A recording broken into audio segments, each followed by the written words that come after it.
So two things that I'm about to share with you in this afternoon, and that is, what is love? Love is, in the verse 7, like I mentioned it earlier, gave us the idea what love is right away. Dear friends, let us love one another, for love comes from God, and everyone who loves has been born of God and know God.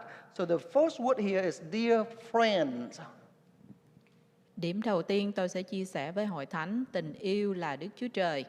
Và trong câu số 7, điểm chánh câu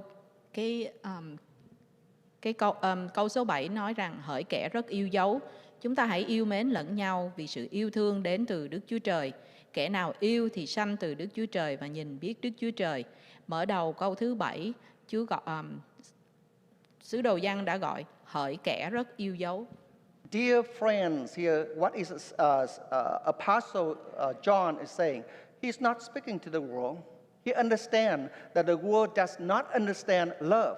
He said, dear friend, that means he's speaking to you. He's speaking to me. All the people that believe in Jesus Christ or accepted Jesus Christ as the Savior, he's speaking to those people, to us. So dear friend, meaning the message is for you, for me, for people that trusted Jesus Christ, that what love is. Point is to say to the world that they have no idea what love is. So here, Pastor John speaking to you and I, a Christian people, dear friends. Hỡi kẻ rất yêu dấu, sứ đồ Giang không phải, sứ đồ Giang muốn nói cái sứ điệp này với chính chúng ta là những người con cái của Chúa. Vì theo ông, những người bên ngoài, những người chưa biết về Chúa, họ không thể kinh nghiệm được tình yêu của Chúa. So as a Christian that trusted in Jesus Christ, like it or not, you have to be somewhat, right, similar to God. Because you come to the church every Sunday, you read the Bible, hopefully more often, you read the Bible, and you associate, you fellowship with others. So you have to know some about God, right? When I wrote the sermon, I wrote in Vietnamese. I cannot translate it back into English, but in Vietnamese, I have a saying like this: con nhà nông không giống lông thì cũng phải giống cánh, phải không? Vậy Chúa nói gì? Chúng ta là con cái Chúa thì chúng ta biết gì? What do you know? As a farmer's children, you have to know something about the farm. As a Christian, call God as God, we got to know something about love. So that's what we're going to talk about more. Khi chúng ta nghe sứ đồ Giăng gọi chúng ta là những kẻ rất yêu dấu, thì khi chúng ta đọc Kinh Thánh, chúng ta tìm hiểu lời của Chúa, thì chúng ta thấy rằng Chúa là đấng yêu thương. Chúng ta học được gì khi biết Cha của mình là một đấng yêu thương, là một nguồn của sự yêu thương? Thì tôi cũng có một cái câu ví của người Việt Nam: con nhà nông không giống lông thì cũng giống cánh. Có nghĩa khi chúng ta nhận mình là con cái của Chúa, Cha của mình là đấng yêu thương, thì mình cũng phải ít nhiều cũng sẽ giống Cha của mình. For example, we didn't even talk about it earlier. Last week, I asked, how was the Chinese, not Chinese alone, but Vietnamese too, Lunar New Year celebration. It was great. Some of you cooked some food. Some of you came here early to put the food in the bag so that you can give it to somebody that attended the service last week. Whether the person received it, you know the person, or you don't know the person, but you do it anyway. You don't even know who's going to receive the food that you cook, the thing that you do, some action that you did. Those are the action of love. Giống như tuần rồi khi chúng ta tổ chức buổi lễ Tết Nguyên Đán của chúng ta, thì có rất nhiều quý ông bà và các anh chị, nào là chuẩn bị đồ ăn, nào là đến để phụ giúp nhau, chuẩn bị những cái túi quà. Khi mà chúng ta làm những điều đó thì chúng ta không hề biết những người mà chúng ta sẽ gửi những cái giỏ quà đó họ là ai. Chúng ta chỉ làm và chính hành động của chúng ta bày tỏ được tình yêu thương. With that in mind, I wanted to say thank you for coordinator, which is anh Tường. Thank you for chị Dung help with some food. Anh Dũng Nguyễn hay là anh Thông rất very keen into helping other people. And then anh Minh practicing the song, and all of you participate, and somebody even contribute their red envelope. All of that don't take it lightly. Sometimes in the church, I don't mention it. It does not mean that God does not know this or I don't know this. So remember, those actions are the action of love and greatly appreciated. May the Lord bless each one of you. Và cũng nhân đây tôi xin đại diện hội thánh cảm ơn anh Tường, anh Thông, anh Dũng Nguyễn, anh Dũng Lữ và tất cả quý ông bà và các anh chị đã dự phần vào trong chương trình Tết tuần rồi và trong tình yêu của Chúa. Xin Chúa ban ơn lại cho quý ông bà và các anh chị. In order for us to understand what Pastor John is saying in this, in the 9 verses that I use for today is 1 John chapter 4 verse 7 to 19. 3 ways that the Bible was being composed. Trong 9 câu Kinh Thánh được lặp đi lặp lại với một chủ đề là tình yêu, thì trong đó nó có 3 cái cách, 3 cái thể loại để dùng viết trong Kinh Thánh. Usually, the first one is called narrative. It's a storytelling. I'm telling you a story. You read the Bible, there's many parables and the story from Old Testament to New Testament that the Bible was composed by story, narrative. Cách thứ nhất là như là một câu chuyện kể. Tôi kể lại cho quý vị nghe những điều này, điều kia. The second that the Bible was used, the technique they call it style, is called poetry. For example, Psalms is a ecclesiastate is a format of poetry, and the last one is called disclose. Và 2 cách còn lại đó là văn thơ, giống như sách Thi Thiên hay là những sách, và cách thứ ba đó là đàm luận. I used the wrong word. It's not disclose, it's discourse. Okay, so they say something and they repeat it again and repeat it again a couple of times. It's called discourse. It's a presentation and making sure that the reader understand the main point. Cái ý của tôi là một cái ý chánh gì đó được lặp đi lặp lại nhiều lần để cho người độc giả nhận ra được cái ý chánh của tác giả. And in these 9 verses, 1 John chapter 4 verse 7 to 19 again is usually on the letters, like letter composed by Apostle John or Apostle Paul is used discourse. Và đoạn Kinh Thánh chúng ta vừa đọc là được viết lại qua sứ đồ của Giang. Ông lặp đi lặp lại cái ý chánh đó là nói về tình yêu của Chúa. And the main reason is Apostle John want to make sure that we understand what love is. So all 9 verses talking about love, but it's using the discourse style. And at the end, we know that he talk about love, and he doesn't want us to be mistaken by that. Và cái ý chánh được lặp đi lặp lại trong 9 câu này là nói về tình yêu của Đức Chúa Trời. For example, on verse 7, we were talking about, dear friend, let us love one another, for love comes from God. Everyone who loves, just that verse alone is 3 times repeated. Love has been born of God and know God. And it also repeated in verse 8 and verse 16 in just a second. Qua đoạn câu thứ 7 thì nói rằng hỡi kẻ rất yêu dấu, chúng ta hãy yêu mến lẫn nhau vì sự yêu thương của Đức Chúa Trời. Kẻ nào yêu thì sanh từ Đức Chúa Trời và nhìn biết Đức Chúa Trời. So in verse 8, in here it said, here, God is love, right? And in verse 16, it said again and repeated that God is love. From verse 16, we'll come back and I just read the verse 16 right here. Và nó cũng được lặp lại trong câu thứ 8, vì Đức Chúa Trời là sự yêu thương. Và nó cũng được lặp lại một lần nữa ở trong câu số 16. And so we know that rely on the love God has for us. Again, love. God is love. Again, it repeated again that God is love.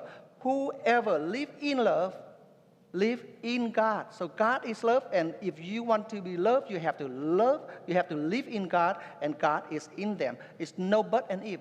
God is love. In order for us to experience love, we have to live in God. It's repeated in verse 7, 8, and 16.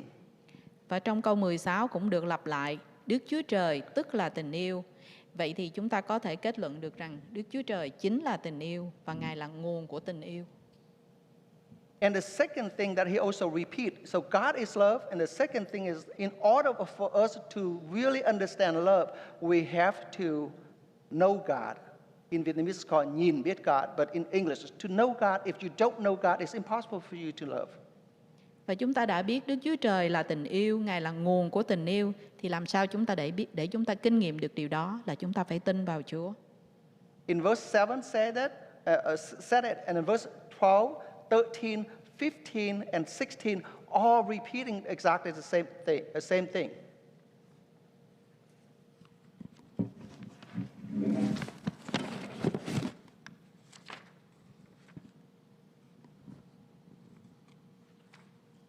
Và nó cũng được lặp lại trong câu 12 và câu số 13. And 15 and 16, and 15, 12 it said this, right? And at 12 it said that no one has ever seen God, but if we love one another, God lives in us, and His love is made perfect in us. Trong câu số 12 viết rằng nếu chúng ta yêu nhau thì Đức Chúa Trời ở trong chúng ta. And in verse 13 it said this is how we know that we live in Him, and He's in us. He has given us His Spirit. It's basically we have to live in God in order for us to experience love. Câu 13 cũng được lặp lại như thế này. Bởi điều này chúng ta biết mình ở trong Ngài và Ngài ở trong chúng ta. And in verse 15 again, if anyone acknowledges that Jesus is the Son of God, God lives in them, and they live in God. Again, love is coming from God, and we have to live in God in order for us to experience God, to experience love. Câu số 15 cũng được lặp lại như thế này. Đức Chúa Trời ở trong người và người ở trong Đức Chúa Trời. Chúa là tình yêu và Ngài ở trong chúng ta thì chúng ta cũng sẽ có tràn ngập những tình yêu của Chúa. And in verse 16 is very plainly said out, God is love. Whoever lives in love, live in God and God in them. God is love, and in order for us to experience the love, we have to live in God. Câu số 16, ai ở trong sự yêu thương là ở trong Đức Chúa Trời và Đức Chúa Trời ở trong người. So those are the discourse. Apostle John repeated about love is coming from God, and God is love, and whoever wants to experience love must stay in God. It's kind of sound familiar, right? Do you remember in January we had the whole series on Abide in Me, as I in you? There's no reason for you and I, as a Christian, to have any experience love until we abide in Christ, we abide in God. And this is exactly repeated, even though it's being written by a different writer. This is Apostle John. And, actually, it's also John. In John 15 that I use it for abide in me. It's the same author, but repeated is about the theme of love from God. And in order for us to experience love, we have to stay in God, abide in God.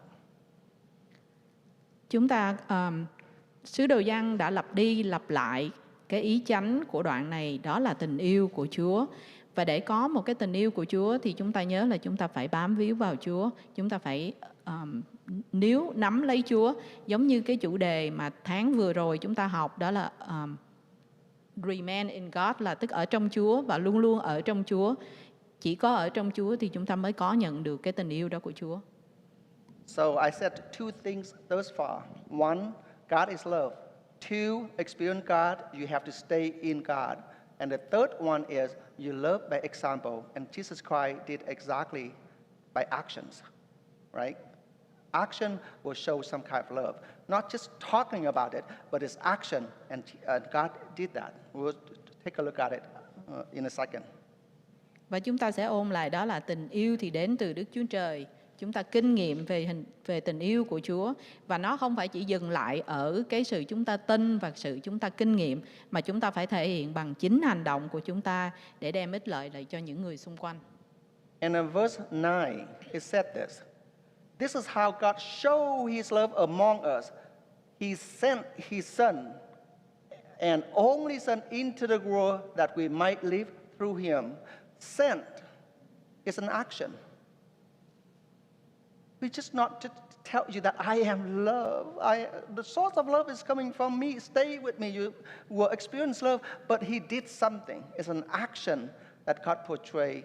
He sent his son into the world so that you and I, being justified through Jesus Christ, his son. Chúa Giêsu nói rằng Ngài yêu chúng ta, nhưng nó không ngừng lại ở đó. Chúa bày tỏ bằng chính hành động, đó là Ngài, Đức Chúa Cha đã sai con một của Ngài là Chúa Giêsu Christ xuống trần vì chúng ta. Cái hành động giao Chúa, nghĩa là cho Chúa Giêsu xuống trần, chính cái hành động đó đã bày tỏ tình yêu của Chúa dành cho chúng ta.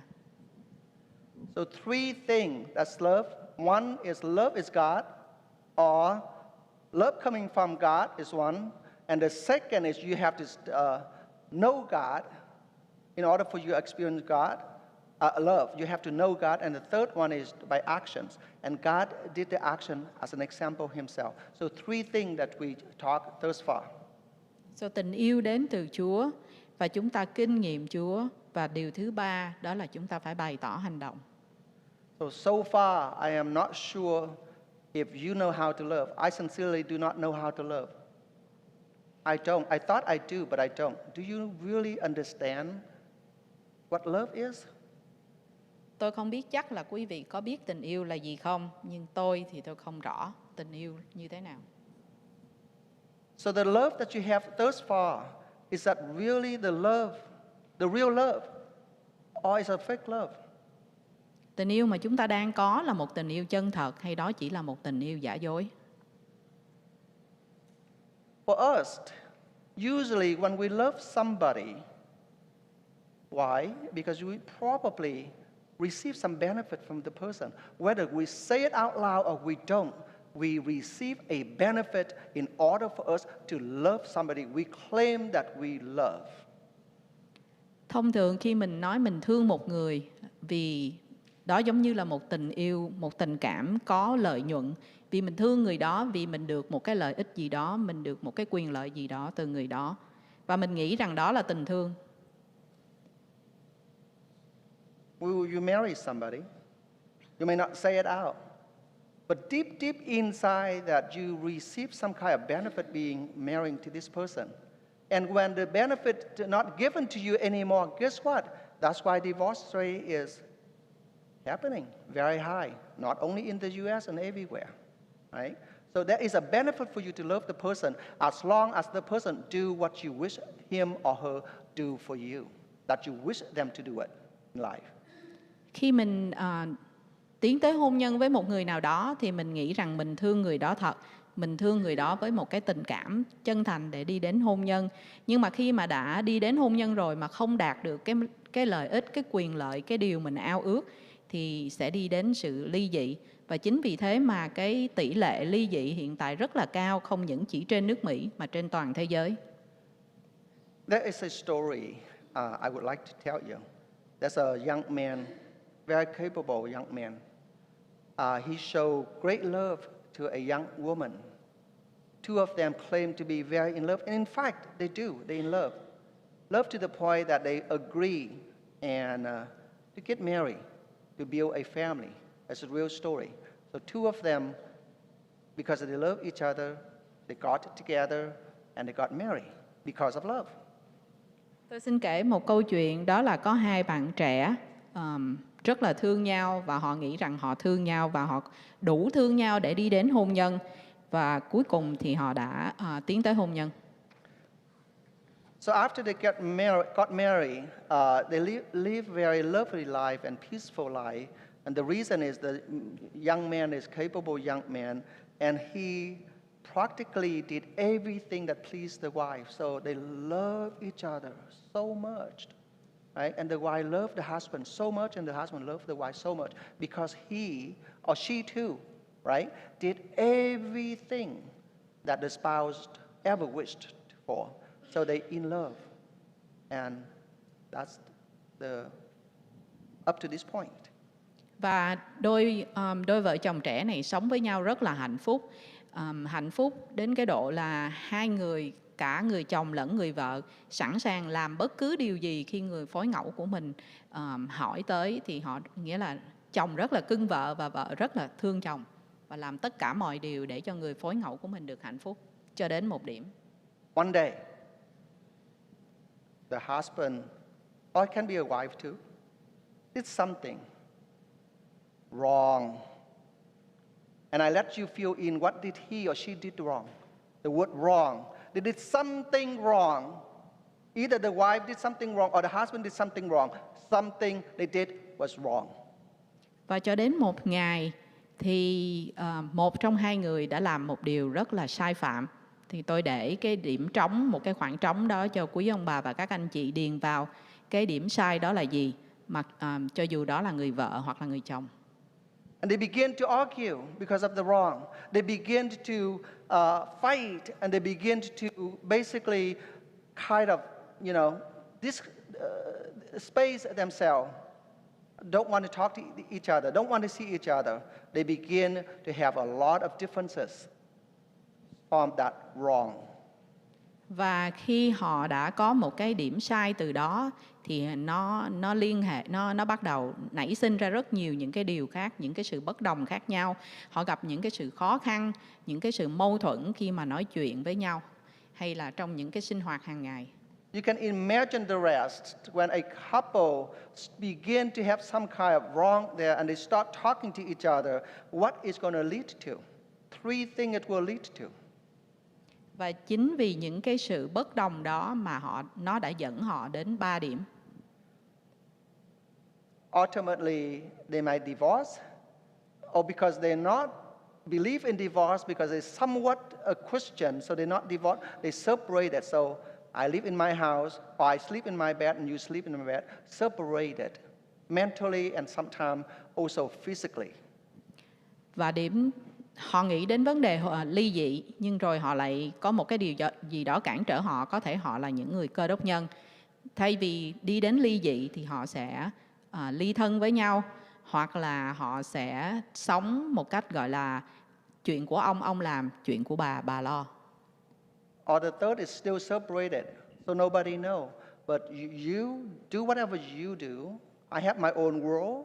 And then the husband have his own world, and the wife have her own world. So they're completely separate.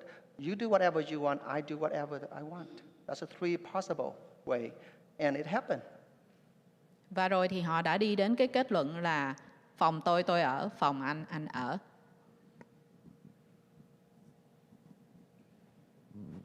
Probably that's why it's kind of love based on human understanding.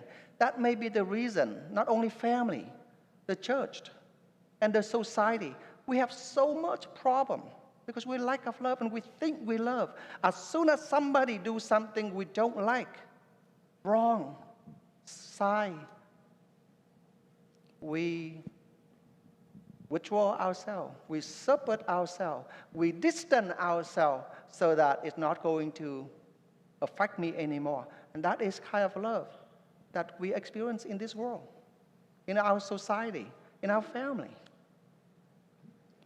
Và trong xã hội của chúng ta hiện nay, khi chúng ta bắt đầu từ một điểm sai thì nó sẽ dẫn đến những cái điểm sai khác.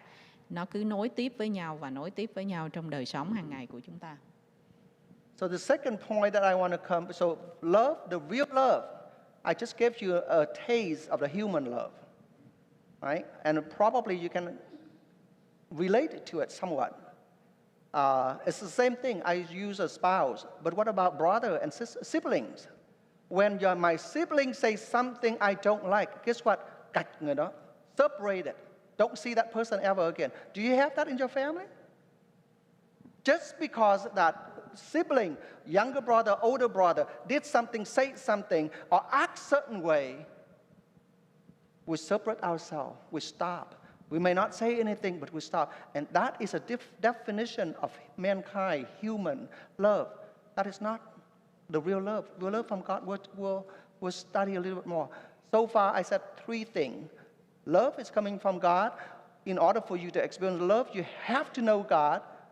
And the last, you stay in God, and you have to love by actions. That is definition from the Bible of love. Và không phải chỉ cái tình yêu giả dối nó nằm ở trong đời sống hôn nhân.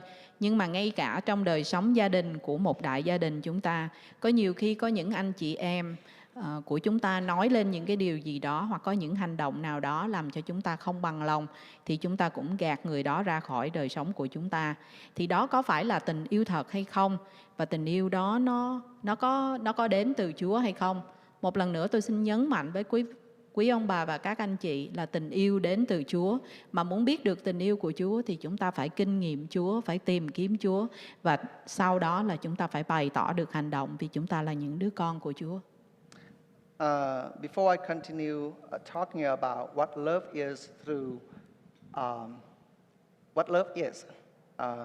I want to recognize Trang. Is she doing a wonderful job? Yes? Quý vị thấy Trang dịch có tốt không? Cảm ơn. Nâng đỡ tinh thần cho Trang rất tốt. Chúa ở cùng em, để danh Chúa vinh hiển, em yên tâm. Okay, so we're going to continue. What love is? What love is? The real love is not how you feel, what the person did to you or did not do to you. What love is? The real love is you obey God. Period. Tình yêu thật là gì? Tình yêu thật là khi chúng ta làm theo ý Chúa. Tình yêu thật là khi chúng ta, dầu cho những người xung quanh có như thế nào, chúng ta vẫn bày tỏ tình thương. Apostle Paul said very clearly, it's not how the person that you're supposed to love do certain way. It doesn't matter what he or she did. Paul said and explained it to us explainly. It's regardless. It's about obeying God. Let me read it to you, and we'll come back to it. It's in Romans chapter 5, verse 8. Yes, it is chapter 5, verse 8, and it reads as follow.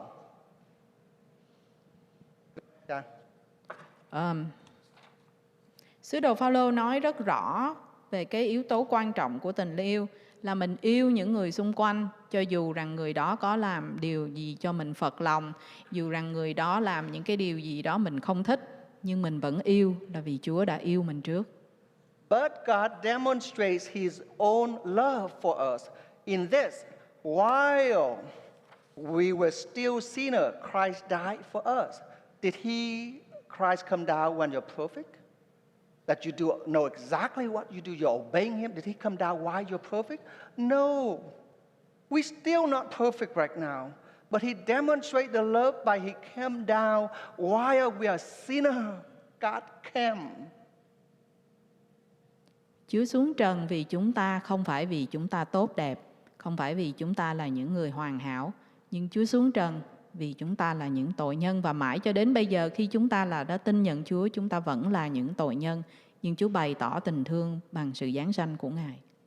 So love, again, is obeying God. Not what you feel, what the person did. Love, again, is obeying God. Whatever God said, I just do it simply, and that's love. Và tình yêu của Chúa Giêsu chấp nhận giáng sanh xuống trần là vì Ngài vâng lệnh Đức Chúa Cha. Sự vâng lời của Đức Chúa Giêsu với Đức Chúa Cha chính là sự bày tỏ tình thương. When I think about this sermon, I had it in my mind for a long time about love. And God also taught me in the last few weeks about love. Khi tôi chuẩn bị bài giảng này thì Chúa nhắc nhở tôi rất là nhiều điều về tình yêu thương. Give me the experience. There is a person dearly to my heart, but I don't get along with him. Somebody that I know for a long time. I never do a good thing in my life. There is a person exists. And about 3-4 weeks ago, the person got sick. To be more clearly, he got COVID. And he a little bit more severe because he did not take vaccine. So he needed to go to the hospital. Remember, this person I know for a long time have done nothing good to me, not a thing of making me happy ever again. As long as I know him, he got COVID and he need help. Khi tôi chuẩn bị bài giảng này thì Chúa nhắc nhở tôi về tình yêu của Chúa, và Chúa nhắc nhở tôi nhớ đến một người bạn mà tôi đã biết rất là lâu năm. Và người này không có làm một cái điều gì cho tôi, không có làm một điều gì tốt cho tôi và cũng không có làm một điều gì mà làm cho tôi có thể vui lòng. Nhưng mà những thời gian cách đây không lâu thì người này đã bị bệnh Covid và vì không có chích ngừa cho nên tình trạng bệnh rất là nặng và người này phải đi vào bệnh viện. And he needs help because English limitations. He has an English limitation. So I have to talk to a doctor. I have to talk to the hospital. I have to tell him not only talking to the hospital, and I have to talk to him to help him. So basically, interpretation for him, not just interpretation, but really involved in his case a little bit more. And sincerely, this person, if anything, he make me more mad than he may ever make me happy. But I have to call the hospital and I have to talk to the hospital, and it comes to my mind. It doesn't matter if he deserves it or not. It doesn't matter if he's a good human being. It doesn't matter if he makes me happy. Love is I do what God tells me to do, and God tells me to help him. And simple. And I was so happy. I have no bitterness inside that, why do I have to help you? Simply God tells me to help him. And I just help him. And I'd be happy to help him. I got excited to help him, not because he deserved it, but God said help him. So love is obeying God. It dawned on me. That is love. Not because he deserved anything. It doesn't matter. That is love. Và có một cái vấn đề là cái người bạn của tôi có nói tiếng Anh và hiểu tiếng Anh rất là ít, cho nên tôi phải nói chuyện vừa với bác sĩ, vừa nói chuyện với người bạn của tôi và phải thông dịch cả hai bên.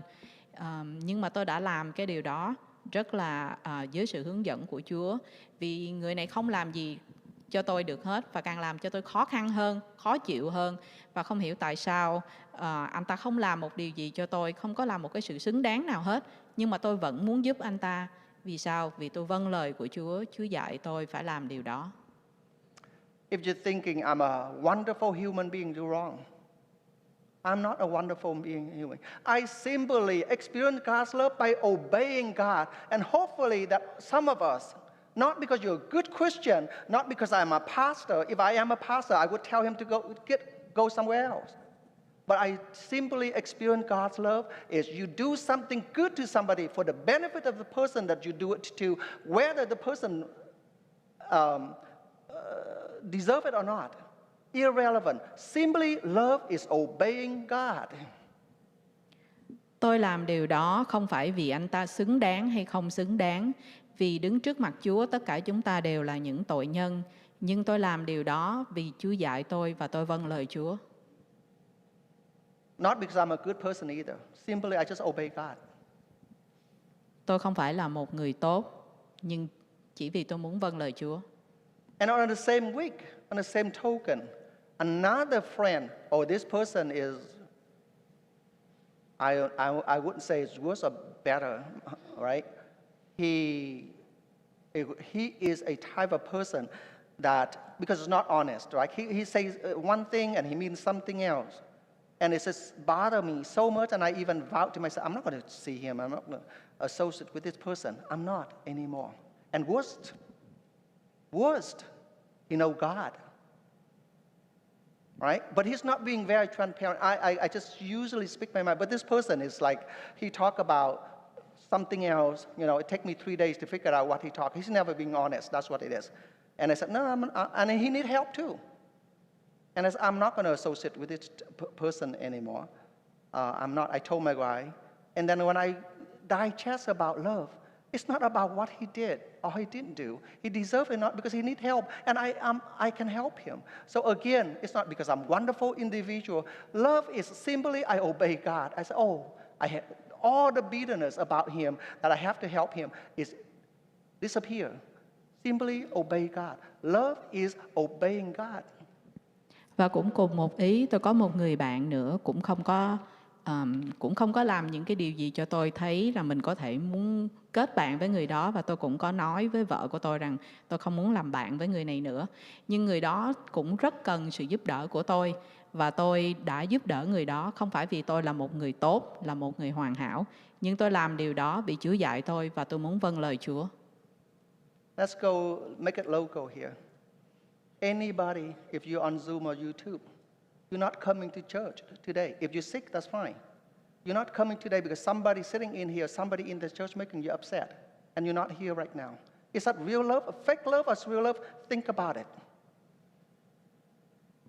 Chúng ta sẽ bày tỏ tình thương như thế nào? Lời của Chúa dạy của chúng ta là hãy đến thờ phượng Chúa. Quý ông bà và các anh chị ở trên Zoom hay online hiện tại cũng vậy. Chúng ta có đến thờ phượng Chúa hay không? Chúng ta có vâng lời Chúa hay không? The person sitting in here, most likely, he or she will make you upset. It's not about them. It's about obeying God to you. And God tell you, you know that. Come to worship God. You know that for the fact. But because somebody is making you upset, you're not here. Think about it. Is that the fake love or is it real love? Tình yêu của chúng ta đang có cho những người xung quanh là một tình yêu tốt, một tình yêu thật là dễ thương, đẹp, hay đó là một tình yêu giả dối, chỉ vì những người xung quanh chúng ta, những anh chị em của chúng ta làm cho chúng ta phật lòng. Hãy suy nghĩ đó là tình yêu thật hay là tình yêu giả dối. The real love, tình yêu thật, real love, simply obey God. Whatever God said, God, I will do it. Whether the person deserves for you to see the person, it's irrelevant. Obey God, and that is love. Tình yêu thật là tình yêu mà Chúa dạy chúng ta và chúng ta vâng lời Chúa. Cho dù những người anh chị em xung quanh chúng ta có làm chúng ta phật lòng.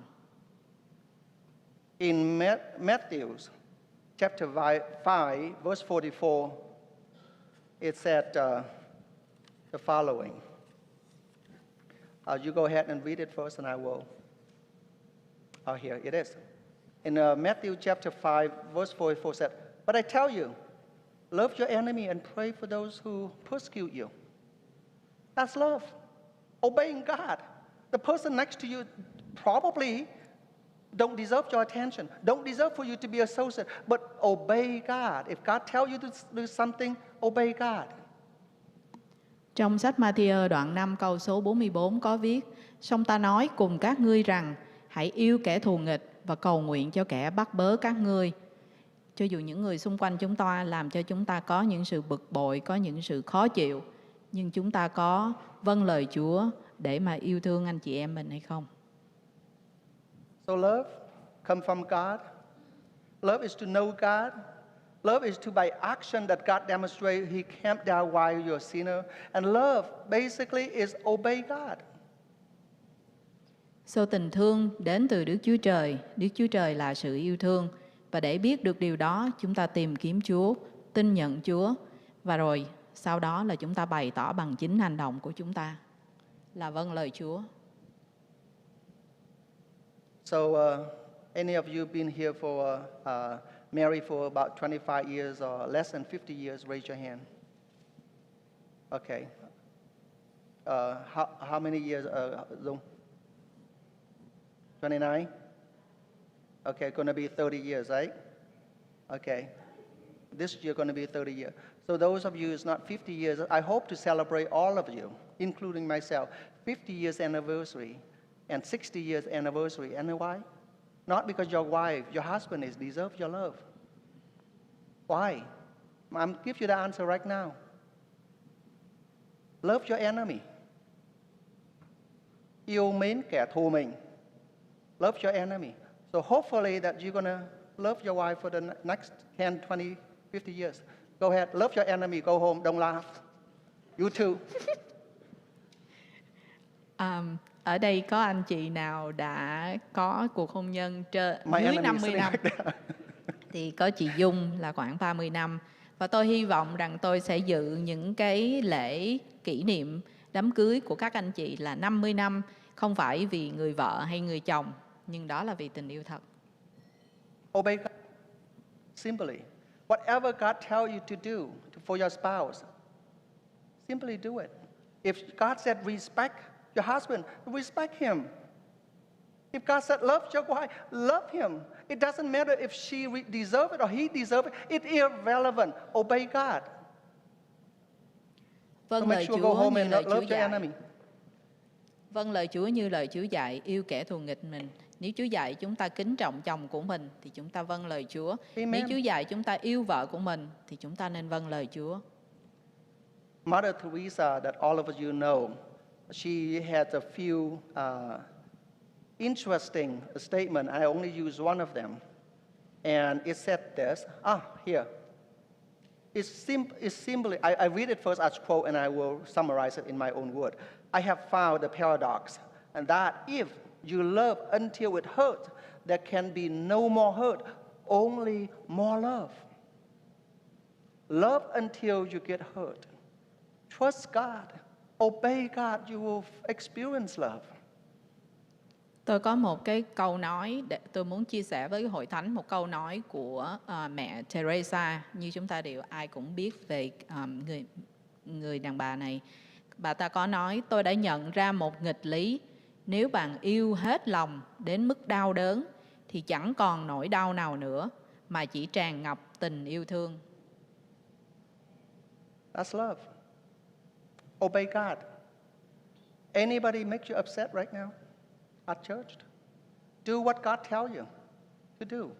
If God tells you to come to church to worship God, do it. It's not because the person deserves it. If God tells you to go home and love your husband, not because your husband is a wonderful individual. Love your wife is not because she deserves your love, but that is what God said. Just do it. Simply just do it. Obey God. Tình yêu thật là vâng lời Chúa. Khi Chúa dạy chúng ta đến để thờ phượng Chúa thì chúng ta đến thờ phượng Chúa. Không phải vì những người xung quanh làm cho chúng ta phật lòng, làm cho chúng ta khó chịu thì chúng ta không đến để thờ phượng Ngài. Và khi Chúa dạy chúng ta hãy thương yêu người phối ngẫu của mình thì vâng lời Chúa để mà thương người phối ngẫu của mình. And the reason we do it is verse 19. I can love, I can obey God, not because I do it first, but God did it first. We love because God first loved us. Trong câu 19, hãy yêu vì Chúa yêu mình trước. Chúng ta yêu những người xung quanh, chúng ta vâng lời Chúa vì Chúa đã yêu chúng ta trước. If you wanted to really experience love, if you really want to change the world, your life, and the people next to you, I have a theory. Every person that God placed in your life, there's a purpose. Even the person that makes you so upset, the purpose is so that you know love. You really experience love. Maybe you're married to a wrong person. Maybe you hang out with a person, whatever that is. If you can do something good for somebody, right? Follow God, whatever God tells you to do. Obey God, and that is a purpose that God put me here. It's a purpose that God put you here to see all the weird people so that you can really experience love. Go home. And if you really want to experience love, if you really want to change the world, love the people that God put in front of you. Your wife, your husband, your children. They're not lovable, but obey God. Do something. Don't expect them to do good thing back to you. Don't expect, just simply obey. Whether they deserve it, your attention, it doesn't matter. Obey God. Love the people that God put in front of you, surround you. Nếu chúng ta muốn kinh nghiệm tình yêu thật của Chúa thì chúng ta hãy vâng lời Chúa. Chúng ta hãy vâng lời Chúa. Và tôi có một cái suy nghĩ như thế này, là tất cả những người nào Chúa đặt để xung quanh chúng ta đều có những cái mục đích và những cái lý do. Nhưng khi Chúa dạy chúng ta hãy thương những người xung quanh như Chúa đã thương chúng ta, thì điều chúng ta nên làm đó là vâng lời Chúa. It's not in my sermon, but I'm thinking by the time we see God, and he said, "Oh God, you said you love me so much." And then somehow I live on earth. I don't experience it. And God would say, I put so many people in front of you so that you can really love them, so that you can feel my love, but you refuse to. All the called you, all the difficult people in front of you, next to you, so that you can really feel my love, how much I love you. But you're not obeying. You're not obeying my word. So let's obey God. That's love. Cái ý này không có nằm trong bài giảng của tôi, nhưng tôi muốn chia sẻ đó là khi tôi nói tôi thương Chúa thì Chúa nói rằng Chúa sẽ đặt những người những người xung quanh những người xung quanh tôi và những người có những cái sự có những cái cá tánh khác nhau. Và khi tôi có thể thương được những người đó thì tôi mới bày tỏ được chính là tôi thương Chúa. Và tôi đã làm điều đó vì sự vâng lời. So Mother Teresa say this, what you can do to promote world peace, if you have a world peace that you want to promote, go home, love your family. I'm starting that. It's similar to 1 John 4:19. We love because God first loved us. Let's love the person God put next to you. Bạn có thể làm gì để xây dựng hòa bình cho thế giới? Hãy về nhà và yêu thương gia đình của mình. So that's hopefully, in Valentine tomorrow, before we calculate it into $23.8 billion we're going to spend tomorrow, let's do what we can. Love the person next to you tonight. Okay? Would like to stand up. I'm going to pray for us right now. Think about whoever that you're going to go home and love the person that is not deserve your love. Think about it. And the action that you need to do it for the person today. And I have other things that I needed to share to the church as well. So, trước khi chúng ta bắt đầu cho thì giờ cầu nguyện thì chúng ta cũng nên nhớ đến sự vâng lời Chúa. Hãy yêu vì Chúa đã yêu mình trước.